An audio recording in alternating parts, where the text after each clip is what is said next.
दोस्तों, ये कहानी एक ऐसी बहन की है जो अपने भाई के लिए सारी दुनिया से लड़ जाती है। उसके भाई को फांसी की सजा हो चुकी है, लेकिन वो अपनी जान देकर भी अपने भाई को बचाना चाहती है। तो वो अपने भाई को बचा पाती है या नहीं, आइए इस कहानी में जानते हैं। दोस्तों, कहानी की शुरुआत में हम सत्या और उसके भाई अंकुर को देखते हैं। सत्या अपने छोटे भाई को जान से भी ज्यादा प्यार करती है। उनकी माँ कुछ साल पहले ही गुजर गई और अब वो दोनों अपने पिता के साथ रहते हैं। लेकिन एक दिन उनके साथ कुछ ऐसा होता है कि वो दोनों अनाथ हो जाते हैं। सत्या और अंकुर जब एक दिन स्कूल से घर आ रहे थे और वो दोनों जैसे ही अपने फ्लैट पर पहुंचते हैं तो वो देखते हैं कि उनके पिता ने बालकनी से छलांग लगा दी है। अपने पिता को इस हालत में देखकर अंकुर डर जाता है और सत्या अपने भाई को गले से लगा लेती है। अपने पिता के जाने के बाद वो दोनों बिल्कुल अकेले पड़ चुके थे। यहाँ से कहानी हमें कुछ सालों के बाद दिखाई जाती है, जहाँ सत्या और अंकुर बड़े हो चुके हैं। सत्या एक होटल में काम करती है और ये होटल उसके बड़े पापा का है। दरअसल उसके पिता के गुजर जाने के बाद उसके बड़े पापा ने ही उनको सहारा दिया और अब वो अपनी पढ़ाई पूरी करके उनके होटल में ही काम करने लगी है। अब उनके बड़े पापा की बेटी की शादी होने वाली थी और जाहिर सी बात है कि ये शादी उनके ही होटल में होनी थी। और इस शादी में उसके बड़े पापा का बेटा कबीर भी आने वाला था, जो अमेरिका में अपनी पढ़ाई कर रहा था। अब कबीर इंडिया आ चुका था। कबीर और अंकुर की बहुत अच्छी बॉन्डिंग है। वो दोनों सगे भाइयों की तरह रहते हैं। अंकुर इंजीनियरिंग कर रहा था और इसके लिए अंकुर एक स्टार्टअप प्रोजेक्ट बना रहा था और उसके बड़े पापा की बाहर की कंट्रियों से लिंक है, इसलिए वो सबसे पहले प्रोजेक्ट अपने बड़े पापा को ही दिखाने वाला था। और जब वो प्रोजेक्ट अपने बड़े पापा को दिखाता है तो उन्हें बहुत ही ज्यादा पसंद आता है। इस पर वो कबीर से कहने लग जाते हैं कि देख, अंकुर इंडिया में रहकर भी कितना कुछ सीख गया है और वो तुमसे ज्यादा इंटेलिजेंट है। लेकिन ये बात सुनकर कबीर गुस्सा नहीं होता, बल्कि वो खुश हो जाता है, क्योंकि वो अंकुर की तरक्की से जलता नहीं बल्कि उससे प्यार करता है और वो उसे आगे जाते हुए देखना चाहता है। और इसीलिए अंकुर के बड़े पापा कहते हैं कि वो अंकुर के लिए फंडिंग की बात जरूर करेंगे। ये सुनकर सत्या, अंकुर और कबीर बहुत ज्यादा खुश हो जाते हैं और इसी प्रोजेक्ट में और अच्छे तरीके से काम करने के लिए उसके बड़े पापा कबीर और अंकुर को एक बिजनेस ट्रिप पर हंसीदाव आइलैंड भेज देते हैं और इस आइलैंड को मलेशिया के पास दिखाया गया है। वैसे तो ये हंसीदाव कंट्री कहीं पर भी नहीं है, लेकिन हमें इस मूवी में उस कंट्री के बारे में इस तरह दिखाया गया है कि उस कंट्री के अंदर कोरिया की तरह रूल्स होते हैं। और इससे पहले सत्या अपने भाई को उसने कभी अकेले नहीं छोड़ा, इसलिए वो बहुत ज्यादा उदास हो जाती है। वो उसे अपने से दूर नहीं भेजना चाहती थी, लेकिन सत्या अपने भाई को आगे बढ़ते हुए देखना चाहती है। और इस तरह कबीर और अंकुर हंसीदाव चले जाते हैं। अब दोनों वहाँ पहुँच चुके थे।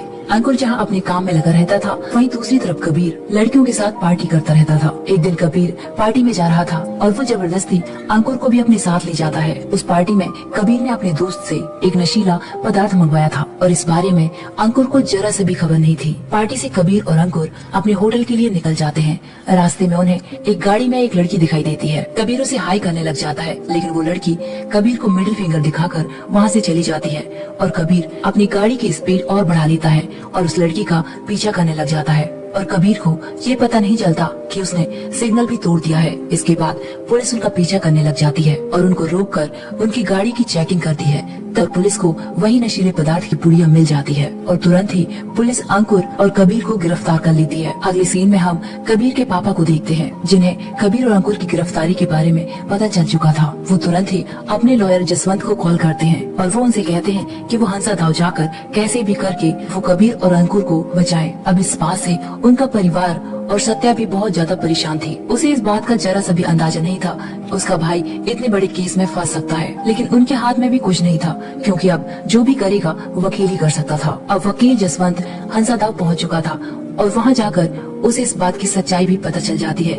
कि वो पुड़िया कबीर के पास मिली थी, ना कि अंकुर के पास। और वो फोन करके कबीर के पिता को ये बात बता देता है और वो वकील कहता है कि इस सिचुएशन में मैं सिर्फ एक इंसान को ही बचा सकता हूँ। यदि हम सारा इल्जाम अंकुर पर डाल दें तो कबीर आसानी से बच सकता है। और कबीर के पिता भी कह देते हैं कि कैसे भी करके तुम कबीर को बचाओ, अंकुर को जो होता है होने दो।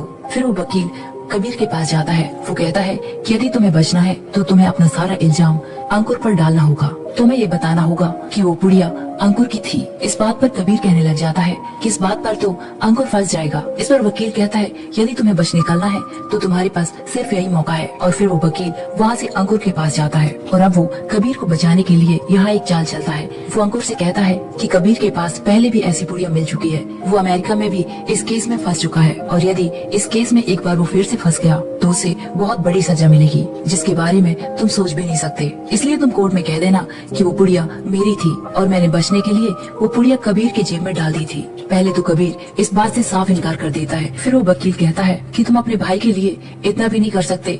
उसके पापा ने तुम दोनों भाई बहन को जान से भी ज्यादा प्यार किया और तुम उनके बेटे के लिए इतना भी नहीं कर सकते। यदि तुम ऐसा कह दोगे तो तुम्हें सिर्फ 3 महीने की सजा होगी और उसके बाद हम तुम्हें छुड़वा लेंगे और वो लोग तुम्हें इंडिया भेज देंगे। और अंकुर इस बात के लिए मान जाता है। अंकुर को ये बात पता नहीं थी कि इस बात की उसे कितनी बड़ी सजा मिल सकती है और वो कोर्ट में वैसा ही कह देता है जैसा उसे जसवंत लॉयर ने कहने को कहा था। वो सारा गुनाह अपने ऊपर डाल देता है और कबीर बाइज्जत बरी हो जाता है। इसके बाद कोर्ट अपना फैसला सुनाती है और अंकुर को 3 महीने बाद मौत की सजा सुनाई गई। ये सुनकर अंकुर चीखने चिल्लाने लग जाता है क्योंकि उसे इस बात का जरा सा भी अंदाजा नहीं था। और यहाँ सत्या को ये बात पता चल जाती है कि जसवंत लॉयर ने कबीर को बचा लिया है और उसका भाई वहीं फंस गया है। अब सत्या फैसला करती है कि वो खुद ही अपने भाई को बचाने जाएगी। इसके लिए उसके बड़े पापा मना करते हैं लेकिन वो किसी की नहीं सुनती और वो हंसी दाव के लिए निकल जाती है। और यहाँ एयरपोर्ट पर सत्या की मुलाकात लॉयर जसवंत और कबीर से होती है। कबीर सत्या के गले लगकर रोने लग जाता है और वो उसे सॉरी बोलने लग जाता है और जसवंत कहता है कि मैंने अंकुर को बचाने की बहुत कोशिश की लेकिन मैं बचा नहीं पाया। लेकिन सत्या इतनी भी सीधी नहीं थी। उसे सब कुछ पता था कि उसके बड़े पापा अपने बेटे को ही बचाने की पहले सोचेंगे। इसलिए उसके बड़े पापा ने ही इस वकील के साथ मिलकर कोई चाल चली है और वो उनसे कुछ नहीं कहती। वो चुपचाप हंसी दाव के लिए निकल जाती है। और अगले सीन में हमें दिखाया जाता है कि जिसे भी डेथ पेनल्टी की सजा मिली है उन्हें एक स्पेशल जेल में भेज दिया जाता है जहाँ पर उन्हें बहुत ज्यादा टॉर्चर किया जाता है। सत्या हंसी दाव पहुँच चुकी थी लेकिन उसे उसके भाई से मिलने नहीं दिया जा रहा था। तभी उसकी मुलाकात उन लोगों से होती है जिनके परिजन उसी जेल में मौजूद है और वो इंडिया से बिलोंग करते हैं। अपने परिवार के लिए वो सत्या की तरह यहाँ पर आए हैं। वहाँ वो बहुत लोगों से मिलती है, कई लॉयर से, और इन्हीं में से एक थे भाटिया और भाटिया का बेटा भी हंसी दाव जेल में है और वो भी उसे निकलवाना चाहता है। वो उनसे रिक्वेस्ट करती है कि मुझे मेरे भाई से मिलने दिया जाए। इस पर भाटिया कहता है कि इतनी आसानी से वो तुम्हें अंकुर से नहीं मिलने देंगे। फिर सत्या कहती है कि क्या मैं अपनी कलाई काट लूंगी तो मुझे अपने भाई से मिलने दिया जाएगा। लेकिन भाटिया का कहना था कि ऐसा पागलपन मत करो। इसके बाद भाटिया एक लॉयर से उसे मिलवाता है और उसी की हेल्प से सत्या को अपने भाई अंकुर से मिलने दिया जाता है। जब सत्या अपने भाई से मिलने जाती है तो ये सीन काफी इमोशनल था। वो अपने भाई से पूछने लग जाती है कि तुम्हें किसी ने तकलीफ तो नहीं पहुंचाई। लेकिन अंकुर अपनी तकलीफों को छुपाते हुए अपनी बहन को कहता है कि मेरी दीदी के होते हुए मुझे कुछ नहीं हो सकता। और फिर मिलने का टाइम खत्म हो जाता है। भाटिया सत्या को एक सस्पेंडेड ऑफिसर के पास लेकर जाता है जिसका नाम था मुत्तू और वो पहले जेल का ऑफिसर हुआ करता था। लेकिन उसने एक इंडियन आदमी जिसका नाम चंदन था उसको गलती से जेल में डलवा दिया था और वो बेकसूर था। उन्होंने उसे बहुत कड़ी सजा दिलवाई थी और जब उन्हें पता चला कि वो आदमी बेकसूर था तो इसी गिल्ट में उन्होंने अपनी नौकरी छोड़ दी और तब से वो चंदन को बाहर निकालने की कोशिश में लगे हुए हैं। सत्या, मुत्तू और भाटिया की बहुत अच्छी बॉन्डिंग हो चुकी थी और भाटिया टॉनी के लिए केस लड़ रहे थे और ये लोग अंकुर, टॉनी और चंदन को बाहर निकालने का एक प्लान बनाने लग जाते हैं। वो दोनों मुत्तू के पास जाते हैं लेकिन मुत्तू कहता है कि हम लॉ के अगेंस्ट जाकर बच्चों को छुड़वा नहीं सकते। और दूसरी तरफ हमें अंकुर को दिखाया जाता है, उसे बहुत ज्यादा टॉर्चर किया जा रहा था। और फिर अंकुर की भी दोस्ती टॉनी और चंदन के साथ हो चुकी थी क्योंकि वो लोग भी इंडिया से बिलोंग करते थे। टॉनी उसे बताता है कि हम लोग 2 साल से इस टनल से बाहर निकलने की कोशिश कर रहे हैं क्योंकि इस जेल के बाहर एक टनल है। हम लोग चोरी छिपे उस सुरंग को खोदते हैं, इसलिए तुम भी हमारे साथ वॉलंटियर बन जाओ। और वो सब मिलकर ये काम करने लग जाते हैं। और यहाँ सत्या और भाटिया अभी भी मुत्तू को मनाने की कोशिश कर रहे थे लेकिन वो मानने को तैयार ही नहीं था। इस पर सत्या कहने लग जाती है कि फिर ठीक है, तुम्हारे और मेरे बीच एक फाइट होगी, जो इसमें जीत गया उसकी बात मानी जाएगी। और फिर होता भी यही है, दोनों के बीच बहुत ज्यादा फाइट होने लग जाती है। मुत्तू सत्या को बहुत ज्यादा मारता पीटता है। इसी बीच सत्या के मुंह से और नाक से खून निकलने लग जाता है लेकिन उसके अंदर जो जुनून था वो मुत्तू को जीतने नहीं दिया और आखिर में सत्या ने मुत्तू को हरा दिया क्योंकि वो यहाँ हारने नहीं बल्कि अपने भाई को सही सलामत वापस ले जाने आई थी। और फिर शर्त के मुताबिक मुत्तू भी इनकी गैंग में शामिल हो जाता है। वो लोग प्लान करते हैं कि वो टॉनी, अंकुर और चंदन को किचन के रास्ते निकालेंगे। वो लोग खुदाई करेंगे और वो सीक्रेट रास्ता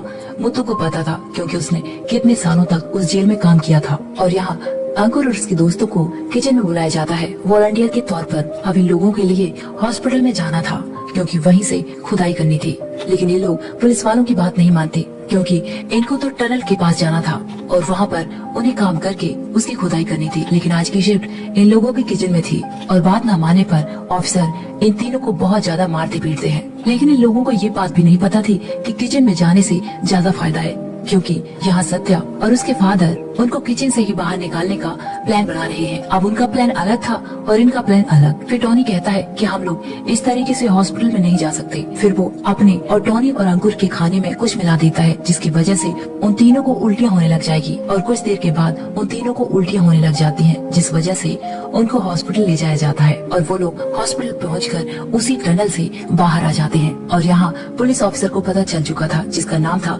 लांड्रा। लांड्रा अपने ऑफिसर्स के साथ उस टनल में पहुंच जाता है। लांड्रा एक बेरहम पुलिस ऑफिसर है और पुलिस उन तीनों के पीछे पड़ चुकी थी और वो लोग ज्यादा दूर तक भाग नहीं पाते और पुलिस उन्हें पकड़ लेती है। इसी भागा दौड़ी के बीच टॉनी को गोली लग जाती है और उस कंट्री में एक और रूल था, यदि कैदी भागता है और पकड़ा जाता है तो उसे सिर्फ 4 दिन के अंदर फांसी दे दी जाएगी। और इसी रूल के मुताबिक अब उन तीनों को 3 दिन के अंदर मौत की सजा देनी थी। और अब उन तीनों की फैमिली को उनसे आखिरी बार मिलने के लिए बुलाया जाता है। सत्या अपने भाई से मिलने जाती है। वो दोनों बहुत ज्यादा इमोशनल हो जाते हैं। सत्या हम मुत्तू और भाटिया से कहने लग जाती है कि मुझे कुछ भी करके अपने भाई को बचाना है। मुझे नहीं पता मैं कैसे करूंगी, लेकिन मुझे ये करना है, चाहे इसमें मेरी जान ही क्यों न चली जाए। वो कहने लग जाती है कि हम एक ब्लास्ट करेंगे जिससे जेल टूट जाएगा। मुत्तू इस पर कहता है कि हम कुछ इनोसेंट को बचाने के लिए बहुत सारी क्रिमिनल्स को यहाँ से छुड़वा नहीं सकते। वो एक पुलिस ऑफिसर है, इसलिए क्रिमिनल से नफरत करता है। वो कहता है तुम्हें सही गलत का पता नहीं है, तुम्हें सिर्फ अपना भाई ही दिख रहा है।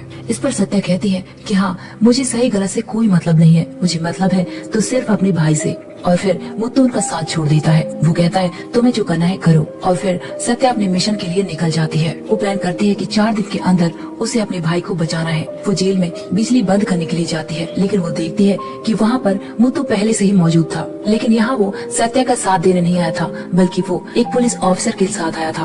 वो सत्या को अरेस्ट करवाना चाहता था, क्योंकि वो नहीं चाहता कि इतने सारे क्रिमिनल्स बाहर आ जाएं। लेकिन सत्या इन सब के लिए रेडी थी। और यहाँ पर मुत्तू और सत्या के बीच बहुत बुरी फाइट होती है और सत्या मुत्तू को धक्का मारती है और मुत्तू पहाड़ से नीचे गिरकर उसकी मौत हो जाती है। और अब सत्या ने पूरी प्लानिंग की हुई थी। उसने ट्रक में कुछ सिलेंडर मंगवाए हुए थे। यहाँ उसने बिजली की तार काट दी थी। जैसे ही जेल में जनरेटर ऑन किया जाता है, वो एक के बाद एक सिलेंडर वहाँ पर फेंकने लग जाती है और फिर उसी टैंकर की वजह से एक बहुत बड़ा ब्लास्ट होता है। वहाँ पर सारे सेल्स के कमरे खुलने लगे थे और सारे कैदी यहाँ वहाँ भागने लगे थे। वो सब लोग बाहर आ चुके थे। सत्या अपने भाई अंकुर को ढूंढने लग जाती है। तभी इंस्पेक्टर लांड्रा सभी कैदियों को एक एक करके शूट करने लग जाता है। यहाँ सत्या टॉनी और अंकुर को देखती है, जो वो एक सेल में फंसे हुए थे। सत्या वहाँ पर जाकर उन दोनों को बचा लेती है, लेकिन तभी वहाँ लांड्रा आ जाता है। जैसे ही वो उन तीनों को मारने की कोशिश करता है, तभी वहाँ पर भाटिया की एंट्री होती है। वो अपनी वैन को आग के अंदर ले जाता है और उन सभी को रेस्क्यू कर लेता है। लेकिन इसी बीच लांड्रा की बंदूक से एक गोली चल जाती है और वो गोली भाटिया को लग जाती है। भाटिया वहीं पर गिर जाता है। वो सत्या से कहता है कि तुम मेरे बच्चे का ध्यान रखना, मैं इन लोगों को देखता हूँ। सत्या अंकुर और टॉनी को लेकर वहाँ से निकलकर समुद्र के रास्ते पहुँच जाती है और वो लोग डिसाइड करते हैं कि बॉर्डर को क्रॉस करके वो मलेशिया चले जाएंगे। लेकिन तभी लांड्रा की टीम वहाँ पर पहुँच जाती है। वो लोग मलेशिया की तरफ आगे बढ़ रहे थे और यहाँ से गोलीबारी बहुत ज्यादा हो रही थी। जैसे ही गोलीबारी मलेशिया को पुलिस को सुनाई देती है, वो लोग तुरंत ही वहाँ पर आ जाते हैं और मलेशिया की तरफ से फायरिंग होना स्टार्ट हो जाती है। मलेशिया की पुलिस लांड्रा के आदमियों को मार गिराती है और भाटिया ने सारी प्लानिंग पहले से ही कर दी थी। वो एक क्रिमिनल हुआ करता था, उसकी पहचान बहुत दूर दूर तक थी, इसलिए उसने उनको मलेशिया पहुंचाने का पहले से ही इंतजाम कर दिया था। और वो तीनों मलेशिया पहुंच जाते हैं और फिर वहां से उन्हें इंडिया भेज दिया जाता है। इसी के साथ ये कहानी यहीं पर खत्म हो जाती है। तो दोस्तों, ये थी हमारी आज की कहानी। हमारी कहानी आपको कैसी लगी कमेंट करके जरूर बताइए और ऐसी ही कहानियों के लिए हमारे चैनल को सब्सक्राइब कीजिए। Thanks for watching.